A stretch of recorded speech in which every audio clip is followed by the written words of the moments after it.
الرحمن الرحیم۔ میرے عزیز دوستو، عزیزو، السلام علیکم۔ مجھے امید ہے کہ آپ بخیریت ہوں گے۔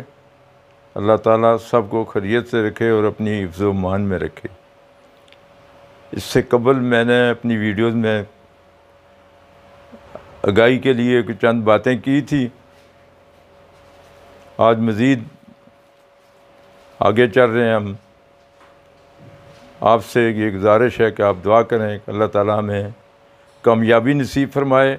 ہمارے کوئی مقاصد نہیں ہے، ہم ایک مشنری جذبے کے تحت یہ کام کر رہے ہیں۔ آج میں چند دنوں سے، بلکہ کئی بڑے عرصے سے یہ بات سن رہا ہوں گروپ انشورنس کے متعلق کہ سرکاری ملازمین، بالخصوص ریٹائرڈ ملازمین کو گروپ انشورنس ملے گی۔ کبھی ریٹ کی تفصیل آتی ہے، کبھی آتا ہے کہ فلاں ایک تنظیم نے اعلان کیا ہے کہ یہ آئیں گے، یہ پیسے ملیں گے، یہ اس طرح ہوگا، اس طرح ہوگا۔ کسی کو آج دن تک یہ نہیں پتہ چلا کہ یہ معاملہ کیا ہے۔ تو میں سب سے پہلے اس کے پس منظر میں جانا چاہتا ہوں کہ اسٹیٹ لائف انشورنس کارپوریشن ایک واحد انشورنس کارپوریشن ہے پورے پاکستان میں، جو پورے پاکستان سے یکساں شرح سے ملازمین کی تنخواہوں سے کٹوتی کرتی ہے، اور اس کی واپسی کے لیے کوئی تسلی بخش طریقہ کار موجود نہیں ہے۔ تمام صوبہ جات نے ایک معاہدہ کیا ہوا ہے اس واحد اسٹیٹ لائف انشورنس کارپوریشن کے ساتھ۔ ہر ماہ باقاعدگی سے ملازمین کی تنخواہوں سے یہ کٹوتی ہوتی رہی ہے، اور یہ کٹوتی 60 سال کی مدت ملازمت تک ہوتی رہی ہے۔ اسی طرح اس پاکستان کی واحد اسٹیٹ لائف انشورنس کارپوریشن نے اربوں خربوں روپے جمع کر لیے، لیکن ادائیگی کا کوئی نظام نہ ہونے کی وجہ سے ملازمین پریشان رہے۔ اس سلسلے میں عرض کرتا ہوں کہ یہ ایک میچورٹی کلیم ہے۔ میچورٹی کلیم سے مراد کہ جب ہماری انشورنس، جب ہمارے پیسے، جب ہماری سروس میچور ہوگی تو وہ ہمیں میچورٹی کلیم دیں گے۔ چونکہ جو یہ معاہدہ ہوا تھا اسٹیٹ لائف انشورنس کارپوریشن کے ساتھ، اس کی ضامن حکومت پنجاب تھی۔ جب یہ سلسلہ شروع ہوا تو چونکہ ضامن اور معاہدہ حکومت پنجاب نے کیا تھا، تو ہم نے حکومت پنجاب سے رجوع کرنے کی کوشش کی۔ سب سے پہلے اسی واحد انشورنس کارپوریشن نے بلوچستان کے سرکاری ملازمین اور پنشنر کو میچورٹی کلیم دے دیا بلا کسی وجہ سے۔ وہاں چونکہ ہمارے ایک دوست سے عبدالغفار قدزئی صاحب، انہوں نے کئی دنوں تک بھوک ہڑتالی کیمپ لگایا، انہوں نے اور ان کے ساتھیوں نے، یہاں تک کہ وہ بیمار ہو گئے اور ان کو بھوک ہڑتالی کیمپ سے اٹھا کر اسپتال داخل کرنا پڑا۔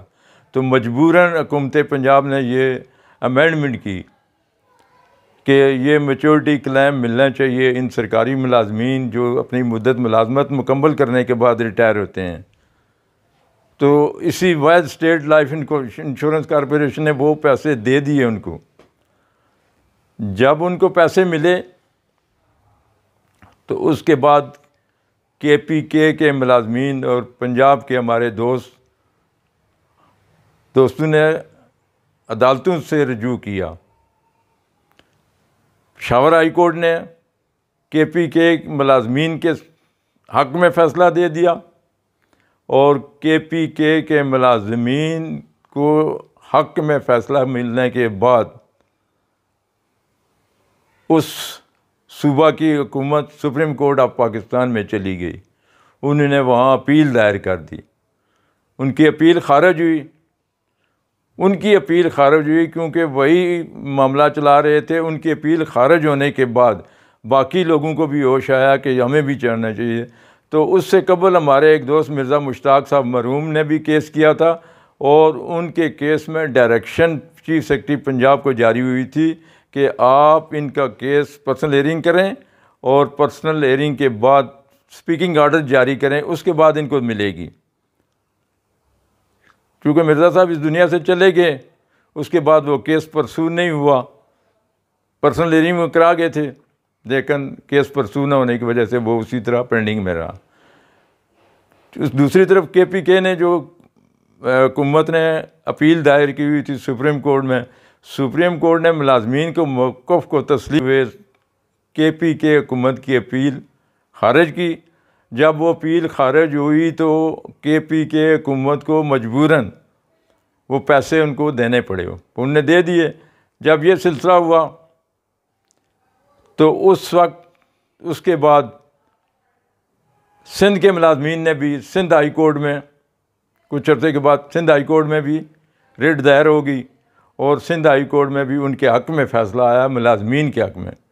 تو سندھ ہائی کورٹ نے مہربانی کی اپنے ملازمین اور ریٹائرڈ پینشنر کو دے دی. پنجاب کا مسئلہ تھا، ملتان ہائی کورٹ سے ریٹ دائر تھی. ملتان ہائی کورٹ نے ڈائریکشن جاری کی کہ یہ پرسنل ہیئرنگ کر کے ان کا کوئی معاملہ حل کیا جائے.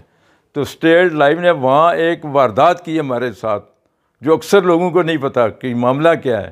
اسٹیٹ لائف نے وہ اپنا معاہدہ جو گورنمنٹ کے ساتھ تھا وہ ختم کر کے پوسٹل لائف انشورنس کا معاہدہ کرا دیا. 1/7/2016 سے لے کر 30/6/2020 تک 5 سال کا معاہدہ پوسٹل لائف انشورنس کا تھا. جب وہ پرسنل ہیئرنگ شروع ہوئی تو اسٹیٹ لائف نے کہا جی ہمارا تو ایگریمنٹ ختم ہو گیا یہ پوسٹل لائف کا. پوسٹل لائف نے کہا جی کہ ہم نے 2016 میں معاہدہ کیا ہے اور ہماری یہ شرائط ہیں. شرائط کیا تھی کہ انہوں نے کہا تھا کہ دوران سروس اگر کوئی بندہ مر جاتا ہے یا دوران انتقال ہو جاتا ہے تو اس کے قانونی ورثاء جو ہیں ان کو جو رولز ہیں رولز کے مطابق مقررہ شرح کے مطابق ادائیگی کی جائے گی جو قانونی ورثاء ہیں. ایک تو یہ ایگریمنٹ تھا. اس کے بعد دوسرا ایگریمنٹ جو ہوا تھا وہ اسٹیٹ لائف نے ہی کیا تھا کہ اگر کوئی ملازم سروس میچور ہونے کے بعد 60 سال کی عمر میں ریٹائر ہوتا ہے تو اگر وہ 65 سال کی عمر سے پہلے فوت ہو جاتا ہے تو اس کے لواحقین کو بھی اس شرح کے مطابق پیمنٹ کی جائے گی. یہ طریقہ کار موجود تھا. یہ پوسٹل لائف انشورنس نے بھی اس کو اڈاپٹ کیا ہوا تھا. اس کے بعد یہ انہوں نے ہمارے ساتھ زیادتی کی تھی اسٹیٹ لائف انشورنس کارپوریشن نے اور اپنی اس سے بچنے کے لیے انہوں نے یہ کارروائی کی کہ یہ پوسٹل لائف انشورنس اب کرے گی. اس کے بعد پوسٹل لائف کا انشورنس کا معاہدہ ختم ہو گیا ہے. اب دوبارہ اسٹیٹ لائف نے 1/7/2020 سے دوبارہ لے لیا ہے. ہمارے ساتھ یہ زیادتی ہو رہی ہے کہ 3 صوبوں کو دے رہے ہیں، صوبہ بلوچستان کو بھی دے رہے ہیں، صوبہ کے پی کے کو بھی دے رہے ہیں، صوبہ سندھ کو بھی دے رہے ہیں. صرف پنجاب اور کے ملازمین یا فیڈرل وفاق کے ملازمین جو اس سے محروم ہیں. تو یہ بڑی زیادتی ہے. پورے ملک کی ایک ہی اسٹیٹ لائف ہے، ایک ہی شرح سے یہ کٹوتی کرتے رہے ہیں. ایک ہی اسٹیٹ لائف ہونے کے باوجود 3 صوبوں کو مل رہا ہے بشمول آزاد کشمیر، ان سب کو مل رہا ہے. پنجاب اور اس صوبہ وفاقی حکومت کے ساتھ ستیلی ماں کا سلوک کیا جا رہا ہے. تو یہ بڑی زیادتی ہے. اس حوالے سے میں نے بھی متعدد فورم پر رجوع کیا، بالخصوص ہائی کورٹ راولپنڈی بینچ میں نے کیس دائر کیا تھا. میری ریٹ پیٹیشن پر ڈائریکشن جاری ہوئی تھی چیف سیکرٹری پنجاب کو کہ ان کو بلا کر پرسنل ہیئرنگ کریں اور اسپیکنگ آرڈر جاری کریں، لیکن ابھی تک کچھ نہیں ہوا. ابھی تک میں انتظار کر رہا ہوں کہ چیف سیکرٹری صاحب بلائیں گے تو میں جاؤں گا تو اس کے بعد وہ پرسنل ہیئرنگ ہوگی، لیکن نہیں ہو رہا. یہ پنجاب کے ملازمین کے ساتھ بڑی زیادتی ہے. ایک اور بات جو دوسری میں کہنے لگا ہوں وہ یہ ہے کہ ہم آئے روز ایک کوئی نہ کوئی ویڈیو جاری ہو جاتی ہے، کوئی پیغام جاری ہو جاتا ہے کہ جی اس طرح سے پیسے مل رہے ہیں، یا کسی تنظیم کے حوالے سے کہ فلاں بندے نے کہا ہے کہ یہ پیسے فلاں طرح ملیں. کسی کو پتہ ہی نہیں ہے کہ یہ معاملہ کیا ہے. صرف پیسے جمع کرنے کے لیے کوئی کیا کرتا ہے، کوئی کیا کرتا ہے، کسی کو کیا ویڈیو جاری کرتا ہے. تو یہ بڑی زیادتی ہے. میں تمام ملازمین اپنے تمام دوستوں سے اپیل کرتا ہوں کہ وہ اس معاملے کو سمجھیں اور آئندہ کے لیے محتاط رہیں. انشاءاللہ ہمارا یہ پیغام آپ سارے دوستوں تک پہنچے گا اور آئندہ کوئی معاملہ ہو تو آپ مجھ سے رابطہ کر سکتے ہیں کہ اصل میں حقیقت ہے. جب آپ کو ملے گا تو انشاءاللہ باقاعدہ گورنمنٹ نوٹیفیکیشن جاری کرے گی اور اس نوٹیفیکیشن کے مطابق ہم درخواست دیں گے اور ہمیں پیسے ملیں گے. تو آپ کا بہت شکریہ. آپ اس کو شیئر بھی کریں، لائک بھی کریں اور اس پر اپنے کومنٹس بھی دیں انشاءاللہ۔ اگلی ویڈیو میں FBR کی جو چیرہ دستی ہیں اس پر انشاءاللہ بات کروں گا، اور وفاقی ٹیکس متفق کا جو کردار ہے اس پر بھی بات ہماری ہوگی انشاءاللہ۔ آپ سب دوستوں کا بہت بہت شکریہ، بہت بہت نوازش۔